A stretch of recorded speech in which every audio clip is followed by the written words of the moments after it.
The 1970s were a golden age of experiments that went completely off the rails. While Disney played it safe, smaller studios and international rebels were creating animated films so weird, so ambitious, that most people today have no idea they even happened. Ever wonder what gems slipped through the cracks while the big names stole the spotlight?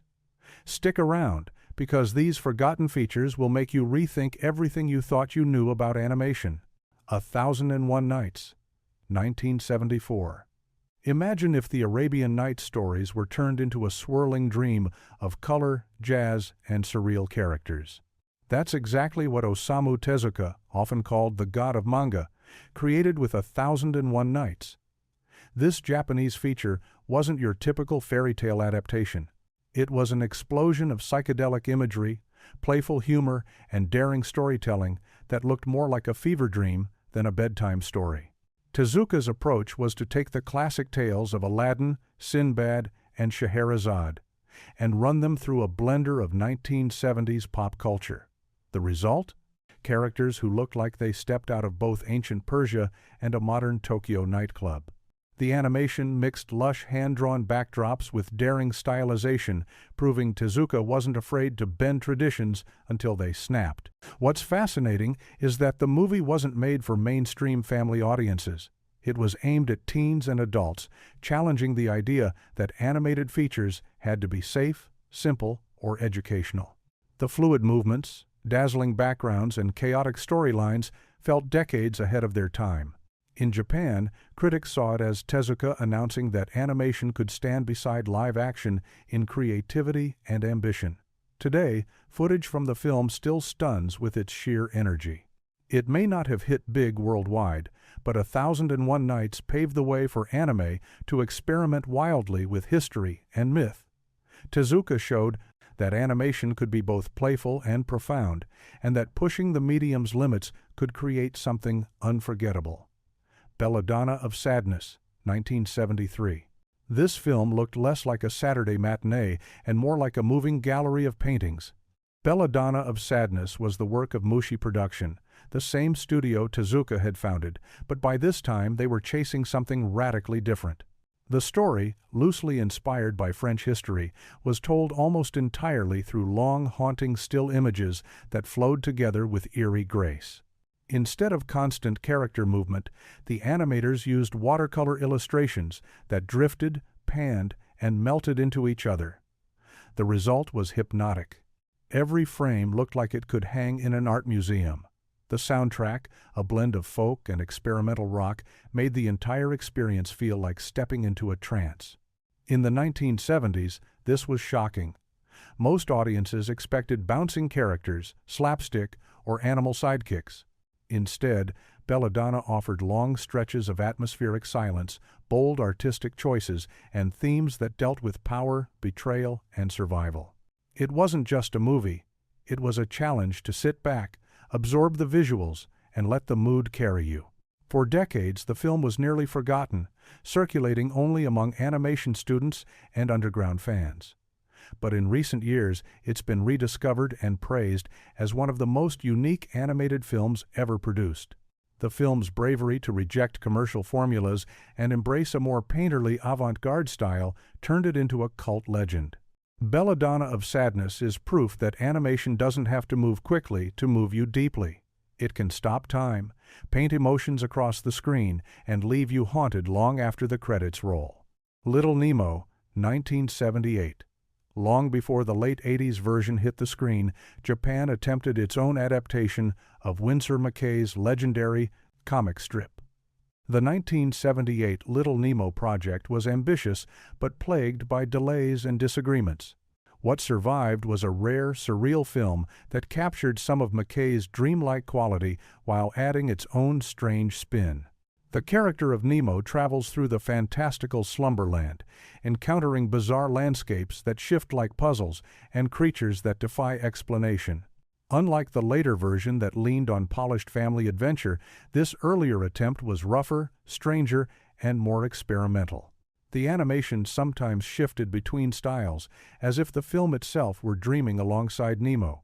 The project had input from multiple directors and studios, including Japanese teams inspired by McKay's groundbreaking early animation from the 1900s.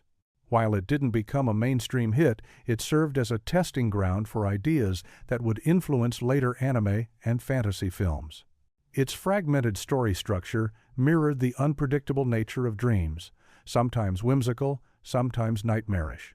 Clips that survive today reveal bold colors, shifting scales, and a sense of constant unpredictability. It feels less like a polished children's tale and more like flipping through a living sketchbook of ideas. For fans of McKay, it's fascinating to see how his influence stretched across continents and decades, inspiring animators who wanted to honor his surreal vision. Though overshadowed by the later production, this 1978 Nemo remains a hidden relic of animation history. It reminds us that even incomplete or imperfect experiments can spark inspiration for future generations. Metamorphoses, Winds of Change, 1978. What happens when you mix Ovid's ancient myths with 1970s rock music and bright candy-colored animation? You get Metamorphoses, also known as Winds of Change, a bizarre feature created by Sanrio, the same company that gave the world Hello Kitty, but instead of cute kittens and rainbows, they aimed to reimagine Greek mythology as a groovy animated rock opera. The film presented stories like Narcissus, Orpheus, and Pygmalion through musical numbers, wild visuals, and psychedelic sequences that felt straight out of a midnight theater. Characters shimmered with rainbow outlines, landscapes pulsed with neon energy, and the soundtrack blasted with disco-era flair. It was less about following a clear plot and more about overwhelming the senses. Critics didn't know what to make of it. Some called it confusing and overly indulgent.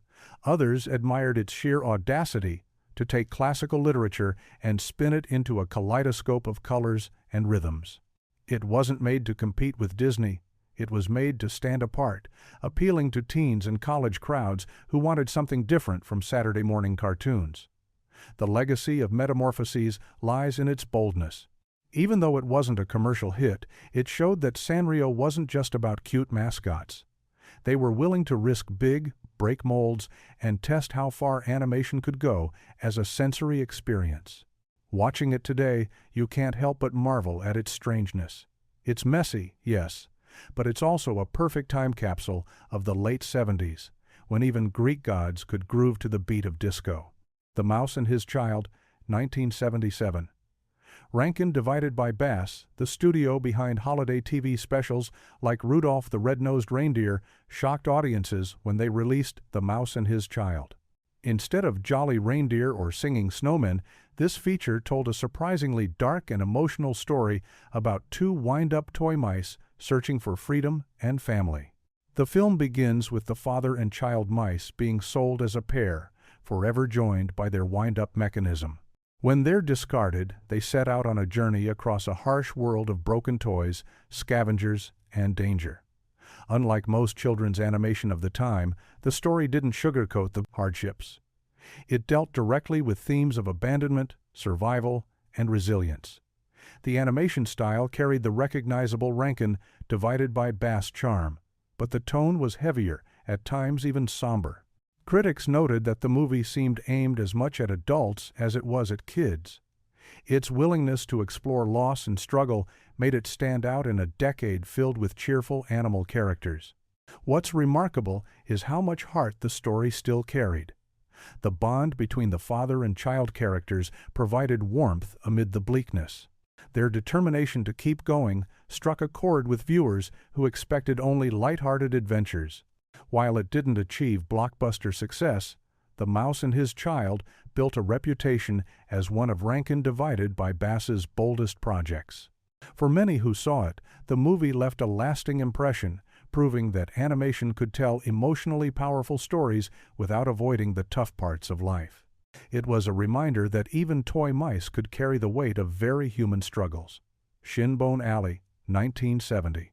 If you think animated musicals are always wholesome, Shinbone Alley will make you think twice.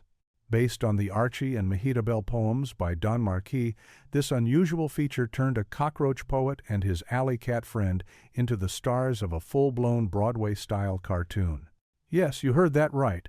A cockroach with a typewriter leading the show. The movie brought in big-name voices, including Carol Channing and Eddie Bracken, and leaned heavily on musical numbers. But don't expect Disney sweetness. The songs often carried a biting wit, filled with sly humor and jazzy rhythms that felt far closer to a New York cabaret than a Saturday matinee. The backgrounds were intentionally gritty, with alleys and cityscapes painted in muted tones to contrast with the colorful characters. What really set Shinbone Alley apart was its offbeat personality. It dared to show urban life as messy, loud, and complicated. Archie the Cockroach became a stand-in for every struggling artist trying to make sense of the chaos around them. Mehitabel the Cat embodied the free spirit of the city, charismatic but forever searching for stability. Critics at the time didn't quite know what to do with it. Some praised the ambition of adapting poetry into a full animated feature, while others felt it was too oddball to resonate with kids or adults. But that's exactly why it remains fascinating today. It wasn't about fitting into neat categories, it was about giving animated form to something deeply literary and wildly eccentric. Shinbone Alley may not be a household name, but it's one of those hidden works that proves animation can adapt just about anything, even cockroach poetry. Aladdin and the Wonderful Lamp, 1975. Before Disney's big-budget Aladdin dazzled audiences in the 1990s, Toei Animation in Japan released their own version, and it's one that deserves more attention. Aladdin and the Wonderful Lamp was part of Toei's world masterpiece Fairy Tales series, which aimed to bring classic legends to life with lush animation. This film embraced the traditional Middle Eastern setting, filling the screen with grand palaces, bustling markets, and vibrant desert landscapes. The artistry was pure Toei, richly detailed, fluid, and bursting with bold colors that gave the film a timeless look. Where Disney leaned into Broadway-inspired comedy decades later, Toei's version played it straight, delivering a sincere and magical retelling of the tale. The genie here was less a comedic sidekick and more a powerful guardian, portrayed with a sense of grandeur. Aladdin himself was depicted as brave and resourceful, a hero whose journey felt like a true adventure rather than a comedic romp. The action sequences, especially the battles with sorcerers and monsters, showcased Toei's gift for dramatic staging and energetic movement. While it didn't travel far outside Japan, the film still left a mark. It influenced animators who later worked on international co-productions and helped establish Toei as a studio capable of tackling ambitious mythological material. For audiences who stumble across it today, it feels like a missing link in the history of Aladdin adaptations. Aladdin and the Wonderful Lamp might not have catchy songs everyone knows, but it stands out as a heartfelt, visually stunning piece of animation history that deserves rediscovery. The World of Hans Christian Andersen, 1971. When Toei decided to adapt Hans Christian Andersen's fairy tales, they didn't just pick one story. They created an anthology that pulled from multiple classics. The World of Hans Christian Andersen aimed to capture the magic of his timeless tales while showcasing Toei's signature artistry. The film featured adaptations of stories like The Little Mermaid and The Red Shoes, blending them with a framing narrative that introduced Andersen as a character himself. This gave the movie a unique charm, as if the storyteller were guiding you directly into his world. The animation shifted tones to match each tale, from dreamy underwater sequences to darker, more tragic moments. Toei's animators took full advantage of the material, producing some of their most elaborate sequences of the era. The underwater kingdom in the Little Mermaid segment sparkled with light and movement, while the Red Shoes used bold color contrasts to heighten the drama. It wasn't afraid to show the bittersweet endings of Andersen's original tales, a rarity in a time when most animated films wrapped things up with cheerful conclusions.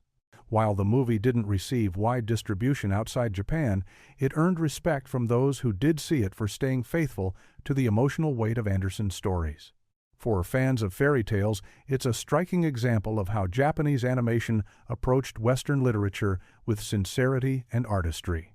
The World of Hans Christian Andersen may not have shaped the global animation landscape, but it stands as a beautifully crafted tribute to one of history's greatest storytellers.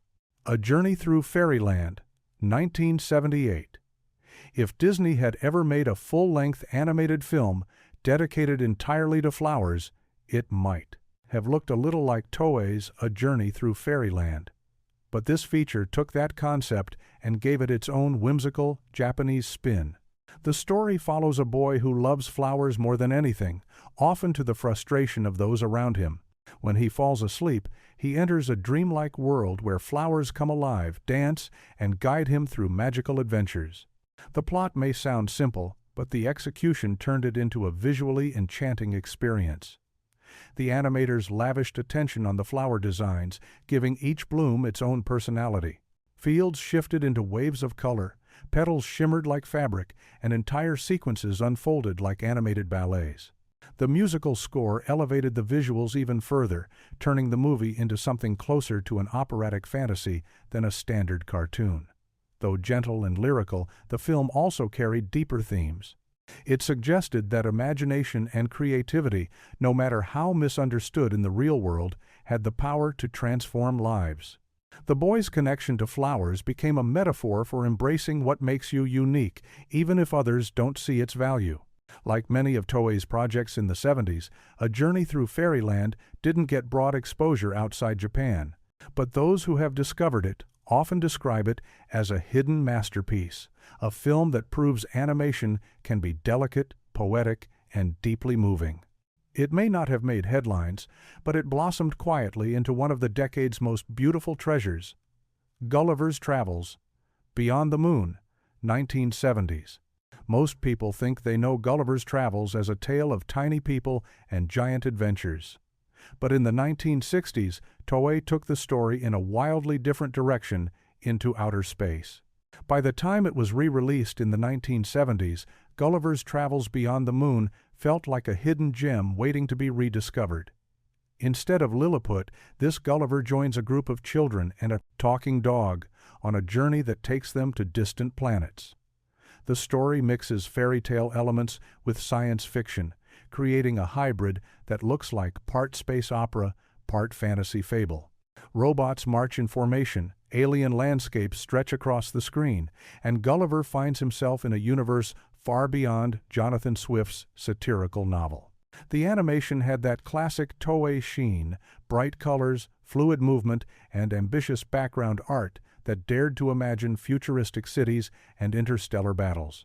For kids of the 70s, it was mind-bending to see such an unusual take on a familiar story. Though it didn't capture wide fame internationally, it became important as one of Toei's early experiments in mixing Western literature with space-age imagination. That same spirit of genre blending would later inspire anime creators who weren't afraid to toss fairy tales into sci-fi sandboxes. Gulliver's Travels Beyond the Moon might not sit in the Animation Hall of Fame, but it represents a time when studios weren't afraid to take bold, creative risks, even if it meant sending an 18th-century character rocketing across the stars. The 9 Lives of Fritz the Cat, 1974. Ralph Bakshi shocked the animation world with Fritz the Cat in the early 70s.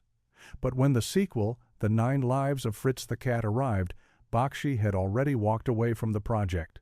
That left animator Robert Taylor to carry the torch, and the result was a film that doubled down on the weirdness. The structure was unlike most animated features. Instead of a straightforward narrative, the movie presented Fritz in a series of surreal episodes, each one depicting a different life. In one, he's a space explorer. In another, he's stuck in a warped vision of suburbia. Each chapter was a satirical jab at American culture, from consumerism to politics, filtered through animation that refused to play it safe. Without Bakshi's guiding hand, the film wandered into uneven territory. Some sequences hit hard with biting commentary and inventive visuals, while others felt chaotic and disjointed. Still, that unpredictability gave the film a certain cult appeal. Audiences never knew what bizarre turn was coming next. Though critics were less impressed than with the original, The 9 Lives of Fritz the Cat became a staple of midnight screenings. It proved that even without Bakshi, the underground animation movement had momentum. The movie's rough edges and fragmented storytelling mirrored the restless energy of the decade itself. Today, it's remembered as a curious experiment, part sequel, part anthology, and completely unapologetic in its strangeness. Panda. Go Panda, 1972. Before Studio Ghibli became a household name, Isao Takahata and Hayao Miyazaki worked together on a small, charming project called Panda, Go Panda. Released in 1972, this featurette captured the warmth and whimsy that would later define Ghibli classics. The story follows a cheerful girl named Mimiko who befriends a panda father and his playful cub. Together, they embark on light-hearted adventures filled with slapstick humor, gentle lessons, and plenty of heart. The film's simplicity was its strength. It embraced joy, innocence, and the beauty of everyday life. The animation style already showed hints of Miyazaki's future brilliance. The lush backgrounds, expressive characters, and sense of movement made the film feel alive, even when the story was at its most modest. Takahata's influence came through in the naturalistic pacing, which allowed moments of quiet humor and tenderness to shine. Panda, Go Panda wasn't just entertainment, it was a cultural moment. Released during a panda craze in Japan, it played into the country's fascination with the animals, which had recently arrived as a gift from China. The film became a hit, spawning a sequel and helping cement Takahata and Miyazaki's creative partnership. Looking back, Panda, Go Panda feels like a preview of what was to come. You can see the seeds of Totoro, Kiki, and countless other Ghibli characters hidden in its playful DNA. It may be small, but its influence is enormous. Dog of Flanders, 1975. If you grew up on cheerful Saturday morning cartoons, Dog of Flanders might shock you with its heartbreaking story. Based on the classic 19th century novel, this Japanese adaptation became one of the most beloved and saddest animated films of its era. The plot follows Nello, a poor boy in Belgium, and his loyal dog Patracia. Together, they dream of a better life, even as poverty and hardship close in around them. The film doesn't flinch from showing the struggles of its young hero, capturing the harsh realities of a society where not everyone gets a happy ending. What makes Dog of Flanders unforgettable is its emotional power. The bond between Nello and Patracia is portrayed with such sincerity that audiences couldn't help but be moved. The backgrounds painted the Belgian countryside with quiet beauty, while the character animation conveyed raw emotion with every frame. In Japan, the story became a cultural touchstone, inspiring not only the film but also a television series and countless retellings. Its reputation as one of the most heartbreaking anime stories ever told only added to its legacy.